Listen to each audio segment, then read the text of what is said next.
ဟေးမင်း United ညဘယ်လိုလဲပြောပြပါအောင်နီးပြူဝါတွေပြောင်းရင်ပြောင်းမပြောင်းရင်တော့မန်နေဂျာထွက်သွားတင်ပြီ နေပြအနေနဲ့အသင်းရဲ့ကစားဟန်ကိုပြောင်းလဲဖို့အစီအစဉ်ရှိပါသလား ကျွန်တော်ရဲ့နီးပြူဝါတွေကိုပြောင်းလဲဖို့အစီအစဉ်မရှိပါဘူး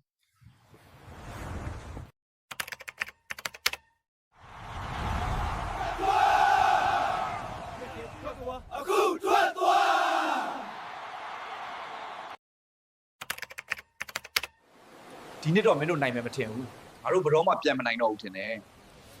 မင်းတို့လက်ရှိမန်နေဂျာမထွက်မချင်းနိုင်မှာမဟုတ်ဘူးမင်းက Manchester United မာက Manchester City ဘယ်တော့မှမပြောင်းလဲဘူးလို့ကတိပေးခဲ့တယ်မဟုတ်လား ကတိမပြတ်ပါဘူးမန်ချက်စတာယူနိုက်တက်ကငါ့ကိုသစားဖောက်ခဲ့တာပါ Brother, do you want to ride?